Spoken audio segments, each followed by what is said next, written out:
Tree, Spare That Woodman by Dave Dreyfus. Stiff with shock, Naomi Heckscher stood just inside the door to Cappy's one-room cabin, where she happened to be when her husband discovered the old man's body. Her nearest neighbor, old Cappy, dead.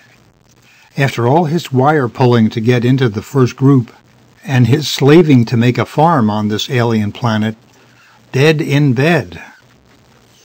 Naomi's mind circled frantically, contrasting her happy anticipations with this shocking actuality. She'd come to call on a friend, she reminded herself, a beloved friend. Round, white hair, rosy-cheeked, lonely because he recently became a widower. To her little boy, Cappy was a combination grandpa and Santa Claus. To herself, a sort of newly met old beau. Her mouth had been set for a sip of his home brew. Her eyes had pictured the delight he'd take in and give to her little boy. She walked over with son and husband, expecting nothing more shocking than an ostentatiously stolen kiss. She'd found a corpse. And to have let Cappy die alone in this strange world, she and Ted could at least have been with him if they'd known. But they'd been laughing and singing in their own cabin only a mile away, celebrating Richard's 5th birthday. She'd been annoyed when Cappy failed to show up with the present he promised Richard. Annoyed, while the old man pulled a blanket over his head, turned his round face to the wall, and died. Watching compassionately, Naomi was suddenly struck by the matter-of-fact way Ted had examined the body.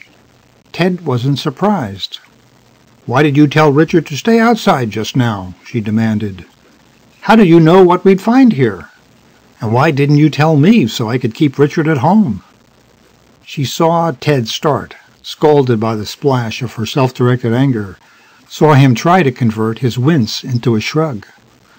"You insisted on coming," he reminded her gently. "I couldn't have kept you home without saying too much, worrying you, with the Earthship still a year away. Besides, I didn't know for sure till we saw the tree things around the cabin." The tree things, the trees that were not.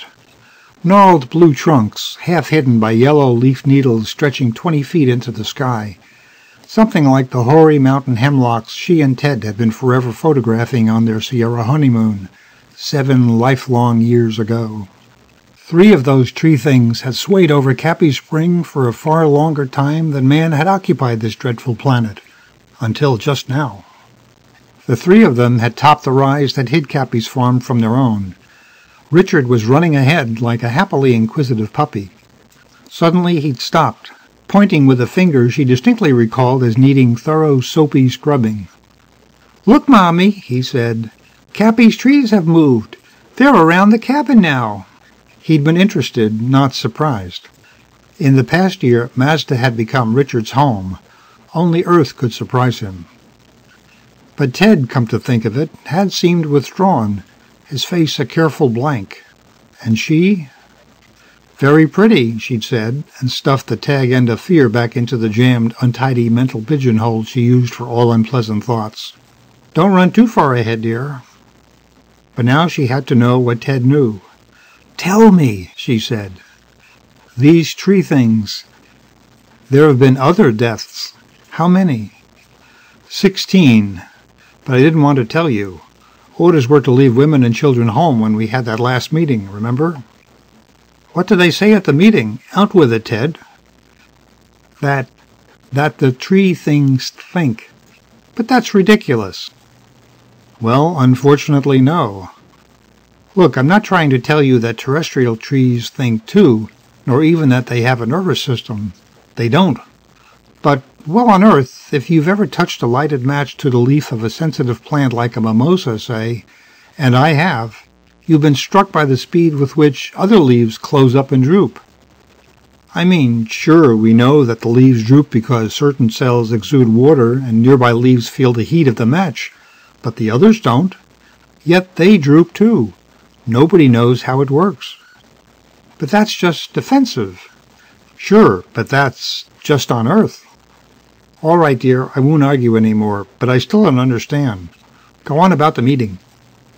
Well, they said these tree things both create and respond to the patterned electrical impulses of the mind.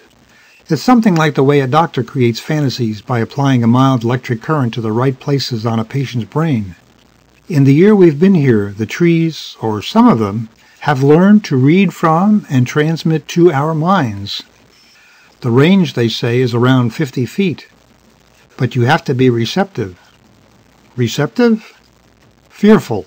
That's the condition. So I didn't want to tell you because you must not let yourself become afraid, Naomi. We're clearing trees from the land in certain areas, and it's their planet after all. Fear is their weapon, and fear can kill. You still... All you men should have let us women know. What do you think we are? Besides, I don't really believe you. How can fear kill?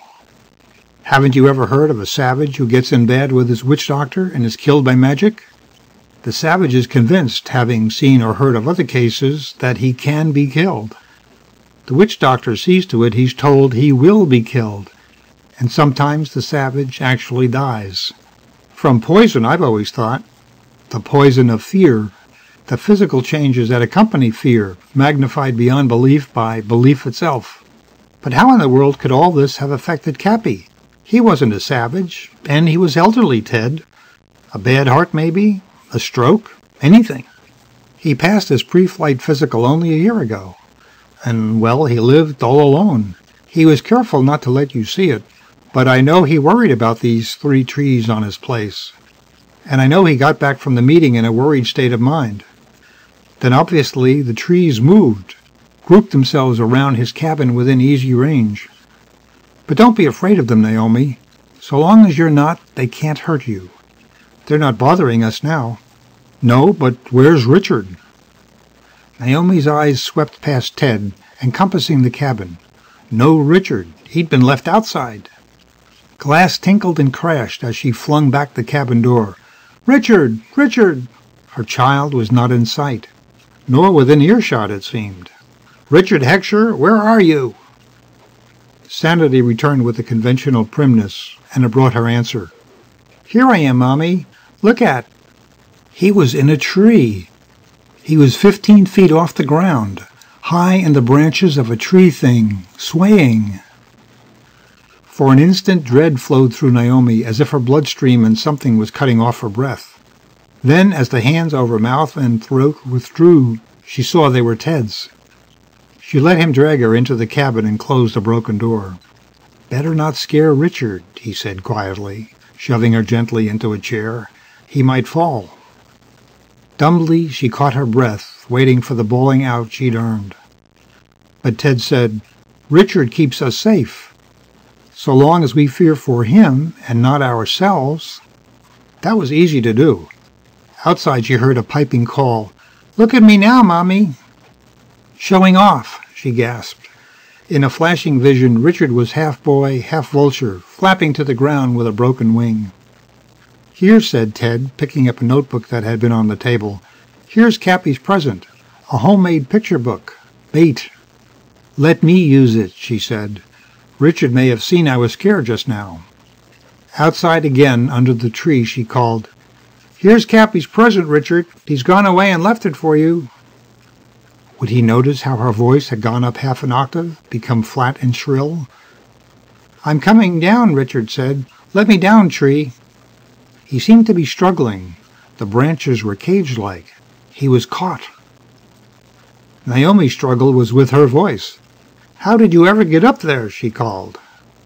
The tree let me up, Mommy, Richard explained solemnly. But he won't let me down. He whimpered a little. He must not become frightened. You tell that tree you've got to come right down this instant, she ordered. She leaned against the cabin for support. Ted came out and slipped his arm around her. Break off a few leaves, Richard, he suggested. That'll show your tree who's boss. Standing close against her husband, Naomi tried to stop shaking, but she lacked firm support, for Ted shook too. His advice to Richard was sound, though. What had been a trap became, through grudging movement of the branches, a ladder. Richard climbed down, scolding at the tree like an angry squirrel. Naomi thought she succeeded in shutting her mind. But when her little boy slid down the final bit of trunk and came for his present, Naomi broke. Like a startled animal, she thrust the book into his hands, picked him up and ran. Her mind was a jelly, red and quaking. She stopped momentarily after running 50 yards. "Burn the trees!" she screamed over her shoulder. "Burn the cabin! Burn it all!" She ran on, Ted's answering shouts beyond her comprehension. Fatigue halted her. At the top of the rise between Cappy's farm and their own, pain and dizziness began flowing over her in waves. She set Richard down on the mauve soil and collapsed beside him. When she sat up, Richard squatted just out of reach, watching curiously. She made an effort at casualness. "Let's see what Daddy's doing back there." "He's doing just what you said to, Mommy," Richard answered indignantly. Her men were standing together, Naomi realized. She laughed. After a moment, Richard joined her. Then he looked for his book, found it a few paces away, and brought it to her. "Read it to me, Mommy." "At home," she said. Activity at Cappy's interested her now. Wisps of smoke were licking around the trees. A tongue of flame lapped at one while she watched. Branches writhed. The trees were too slow-moving to escape. But where was Ted? What had she exposed him to with her hysterical orders? She held her breath till he moved within sight, standing quietly by a pile of salvaged tools. Behind him, the cabin began to smoke. Ted wasn't afraid then. He understood what he faced. And Richard wasn't afraid either, because he didn't understand. But she? Surreptitiously, Naomi pinched her hip till it felt black and blue. That was for being such a fool. She must not be afraid. "Daddy seems to be staying there," she said. "Let's wait for him at home, Richard." "Are you going to make Daddy burn our tree?" She jumped as if stung. Then, consciously womanlike, she sought relief in talk. "What do you think we should do, dear?" "Oh, I like the tree, Mommy. It's cool under there, and the tree plays with me." "How, Richard?" "If I'm pilot, he's navigator. Or ship, maybe. But he's so dumb, Mommy. I always have to tell him everything. Doesn't know what a fairy is, or Goldilocks, or anything."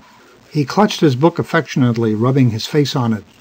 "Hurry up, Mommy. It'll be bedtime before you ever read to me."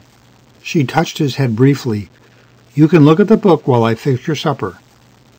But to explain Cappy's pictures, crudely crayoned cartoons really, she had to fill in the story they illustrated. She told it while Richard ate, how the intrepid spaceman gallantly used his ray gun against the villainous Martians to aid the green-haired princess. Richard spooned up the thrills with his mush, gazing fascinated at Cappy's colorful and fantastic pictures propped before him on the table. Had Ted been home, the scene might almost have been blissful.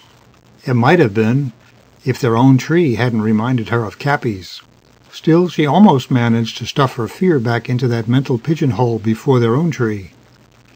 It was unbelievable, but she'd been glancing out the window every few minutes, so she saw it start. Their own tree began to walk.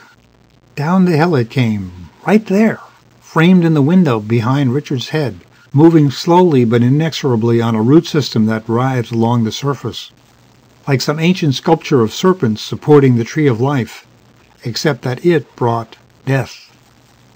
"Are you sick, Mommy?" No, not sick. Just something the matter with her throat, preventing a quick answer, leaving no way to keep Richard from turning to look out the window. "I think our tree is coming to play with me, Mommy." No, not Richard. Remember how you used to say that about Cappy when he was really coming to see your Daddy? "But Daddy isn't home." "He'll get here, dear. Now eat your supper." A lot to ask of an excited little boy. And the tree was his friend, it seemed. Cappy's tree had even followed the child's orders. Richard might intercede. No. Expose him to such danger? How could she think of it? "Had enough to eat, dear? Wash your hands and face at the pump and you can stay out and play till Daddy gets home." I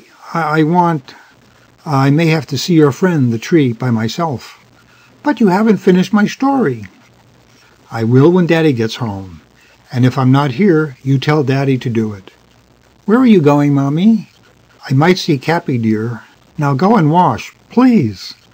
Sure, Mommy, don't cry. Accept his kiss, even if it is from a mouth rimmed with supper. And don't rub it off till he's gone out, you damn fool. You frightened fool. You shaking, sweating, terror-stricken fool. Who's he going to kiss when you're not here? The tree has stopped. Our little tree is having its supper. How nice. Sucking sustenance direct from soil with aid of sun and air in true plant fashion, but exhausting our mineral resources. How wise of Ted to make you go to those lectures. You wouldn't want to die in ignorance, would you? The lecture. Come on, let's go back to the lecture. Let's free our soil from every tree, or we'll not hold the joint in fee. No, not joint, the vulgarism, teacher would say. Methinks the times are out of joint. Aroint thee, tree. Now a pinch. Pinch yourself hard in the same old place so it'll hurt real bad. Then straighten your face and go stick your head out the window. Your son is talking. Your son. Your son. Can your son be eclipsed by a tree? A matter of special spatial relationships, and the space is shrinking, friend. The tree is only a few 100 feet from the house. It has finished its little supper and is now running around. Like Richard. With Richard. Congenial, what? Smile, stupid. Your son speaks. Answer him. What, dear? I see Daddy. He just came over the hill. He's running. Can I go meet him, Mommy? No, dear, it's too far. Too far. Far too far. Did you say something to me, Richard? No, I was talking to the tree. I'm the spaceman and he's the Martian. But he doesn't want to be the Martian. Richard plays. Let us play. Let us play. You're close enough to get into the game, surely. 150 feet, maybe. Effective range, 50 feet. Rate of motion, projected time interval, depends on which system you observe it from. Richard has a system. He doesn't want to play, Mommy. He wants to see you. You tell that tree your Mommy never sees strangers when Daddy isn't home. I'll make him wait. Stoutly, your pot-bellied little protector prevents his protective mother from going to pot. If he won't play, I'll use my ray gun on him. Obviously, the tree won't play. Watch your son lift empty hands, arm himself with a weapon yet to be invented, and open fire on the advancing foe. So that's how a ray gun sounds. You're dead, tree. You're dead. Now you can't play with me anymore. You're dead. Seeing it happen then, watching the tree accept the little boy's fantasy as fact, Naomi wondered why she'd never thought of that herself. So the tree was a treacherous medicine man, was it? A true believing witch doctor? And who could be more susceptible to the poisoning of fear than a witch doctor who has made fear work and believes it's being used against him? It was all over. She and the tree bit the dust together. But the tree was dead, and Naomi merely fainting.